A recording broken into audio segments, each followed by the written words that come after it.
Bienvenidos a su podcast, Historias Vivas. En esta ocasión hablaremos del libro Abril Rojo de Santiago Roncagliolo. Fue publicado en 2006.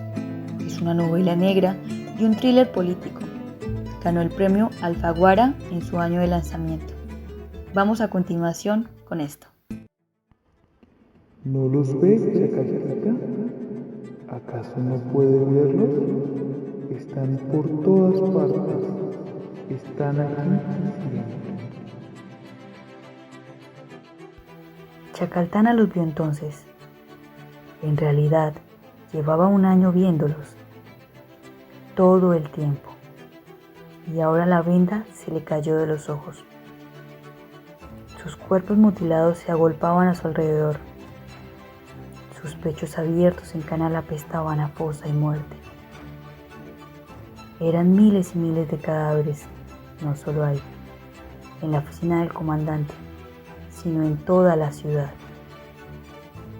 Comprendió entonces que eran los muertos quienes le vendían los periódicos, quienes conducían el transporte público, quienes fabricaban las artesanías, quienes le servían de comer. No había más habitantes que ellos en Ayacucho. Incluso quienes venían de fuera morían. Solo que eran tantos muertos que ya ninguno era capaz de reconocerse. Supo con un año de retraso que había llegado al infierno y que nunca saldría de él.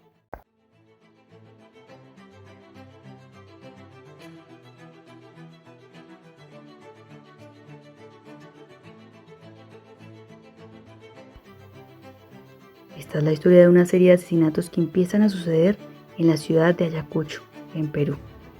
El fiscal distrital adjunto Félix Chacaltana Saldívar, como a él le gusta que lo llamen, es trasladado desde Lima a Ayacucho. El fiscal nunca ha hecho nada bueno, tampoco nada malo, y nunca ha hecho nada que no estuviese claramente estipulado en los reglamentos de su institución. Es el encargado para investigar el inicio de los casos de un asesinato que es desconocido en la comunidad de Quinoa, pero habría de cerrarlo más adelante por órdenes superiores. Más exactamente de la milicia. A partir de este suceso habrán más asesinatos y el fiscal tendrá que preparar informe por informe de cada hecho. Asimismo, dirigirse a los lugares y recibir los dictámenes de medicina legal. Esto sucede mientras conoce a Edith, una mujer joven, en el lugar donde a veces solía ir a comer. En este sentido, el fiscal partiría más adelante a Yaguarmayo, durante las elecciones presidenciales, para asegurarse del proceso del voto en la ciudad por órdenes del comandante Carrión. Pero ahí encontrará unos sucesos que implican a Sendero Luminoso y un reclutamiento forzoso por parte del Estado. Semanas más adelante, habría de perseguir la muerte como él mismo dice. Empezará a investigar cada indicio que va encontrando, pero asimismo, con cada persona que se encuentra, es directamente asesinada. Esto ocurre antes, durante y después de la Semana Santa, en la fecha del jueves 9 de marzo a miércoles 3 de mayo del 2000, durante el tiempo de la llegada de los turistas a la ciudad, y esto acompañado de la sensación del resurgimiento de Sendero Luminoso por parte del fiscal.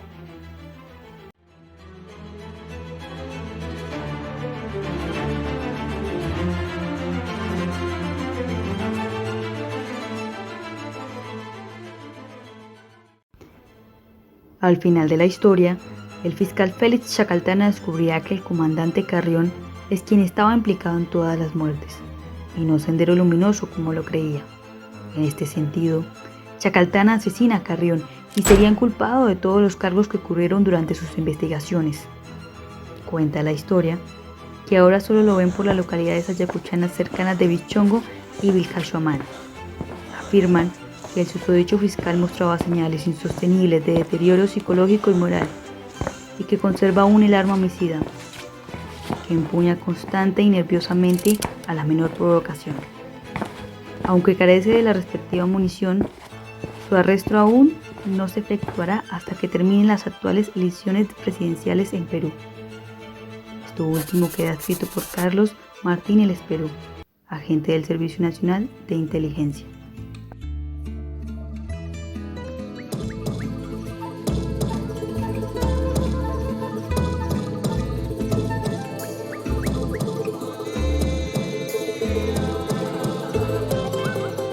Abril Rojo. Inicialmente, su título me permite inferir que habla de un abril en un baño de sangre. Un abril donde se celebra la muerte, un abril en una ciudad poblada de fantasmas, un abril en la ciudad de Ayacucho, recordada como el Rincón de los Muertos y una de las ciudades más devotas del país. Por su parte vemos algo muy ligado a las creencias y las tradiciones de los pueblos, también en cada asesinato y comentarios, pues siempre hay algún tipo de simbolismo, como al espíritu, al alma, a la resurrección, y algo que también está relacionado un poco con Tupac Amaru. Los campesinos andinos creen que las partes de Tupac Amaru fueron enterradas en distintos puntos del imperio, para que su cuerpo nunca se volviese a unir. Según ellos, esas partes están creciendo hasta unirse, y cuando encuentren la cabeza, el Inca volverá a levantarse y se cerrará un ciclo. Y aquí algo bastante interesante. Se habla de que el cuerpo, al ser separado entre sus miembros, no puede resucitar. Esto tiene una amplia relevancia en el simbolismo para las personas en el libro y hace una referencia a que no se sabe con exactitud si los indios realmente se convirtieron al catolicismo o siguen creyendo en sus dioses. En todo momento se habla de tradiciones, de creencias, de lenguas, de comportamientos, de dialectos, incluso de maneras de vestir como el chullo rojo, que es un gorrito o algo así muy común en Perú. También se tiene muy en cuenta la actitud de los campesinos después de haber pasado por bastantes batallas de conflicto interno armado y se han vuelto callados, reservados, desconfiados consigo mismos y con las autoridades, teniendo en cuenta también el reclutamiento forzado que se hizo en sus tiempos.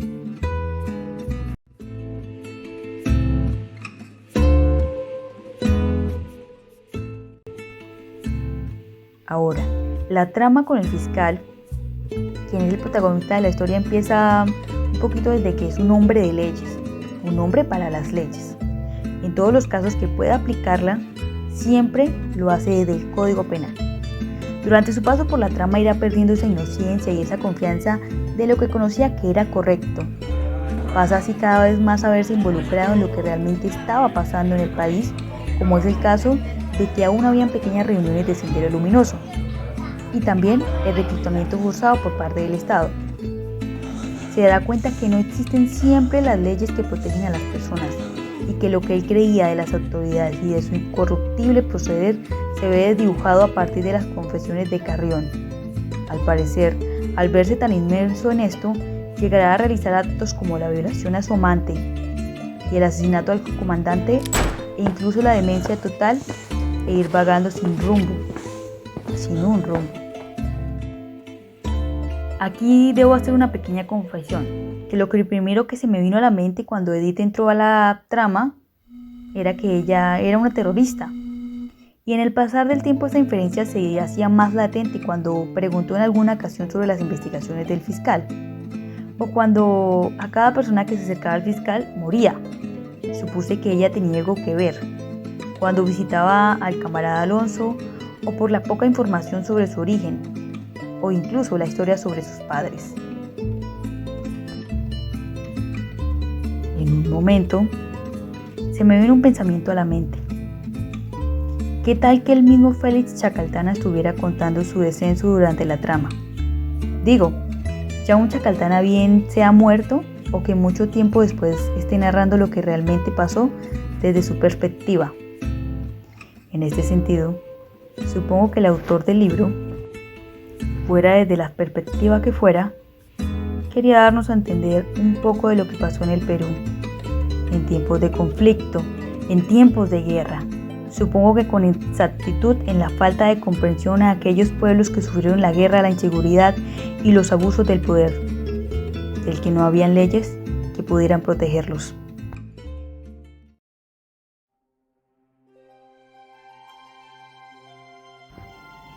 En el libro A través de toda la historia siempre se siente algo místico.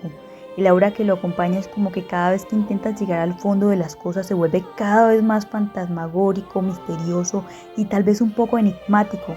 Entonces quieres seguir leyendo para poder encontrar las respuestas a las preguntas que se van generando cada vez, que en ocasiones cambian constantemente y se hace más presente la idea de que esto va más allá de lo que podemos o estamos interpretando. Algo importante.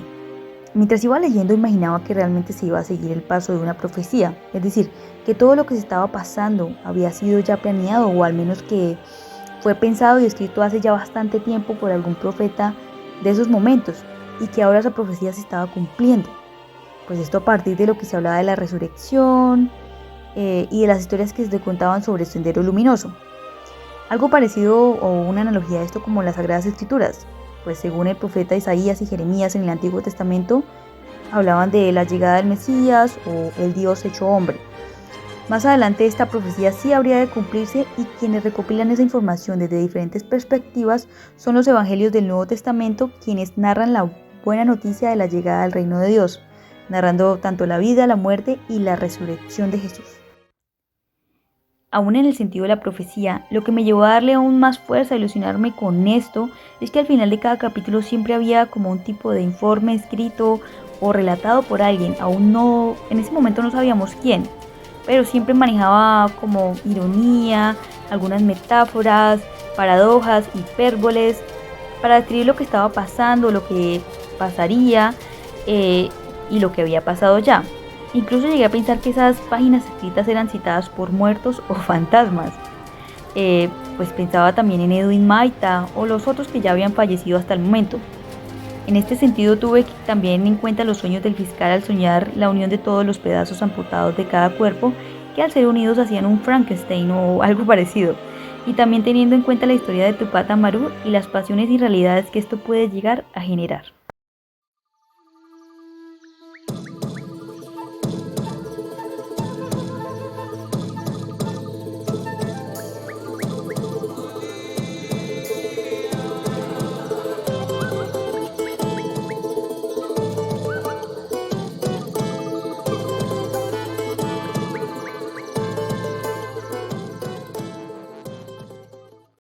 Entrando en materia, el libro de por sí solo habla mucho de la cultura latinoamericana y también de los abusos de poder, como conocido también como colonia del poder y del saber por parte de Quijano y Segato.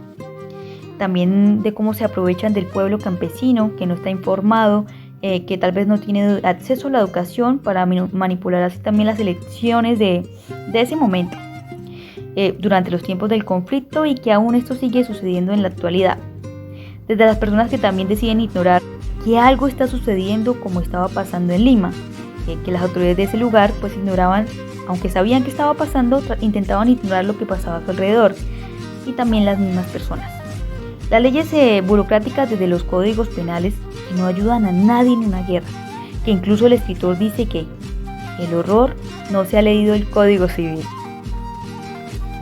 Dentro de este marco de realidades, desde sus inicios vemos a una América Latina que ha sido pisoteada, masacrada y violada por los conflictos, como bien dice Calle 13 en una de sus canciones. América Latina, un pueblo sin piernas, pero que camina.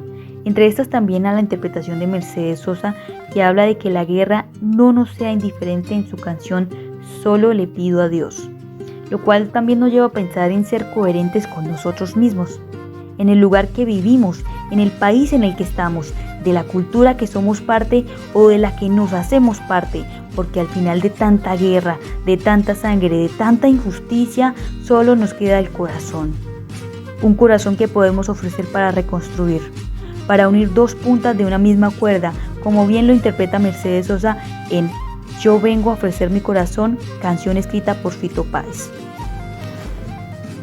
Y bien, por ahora hemos terminado con este libro. Sin duda fue muy ameno leerlo.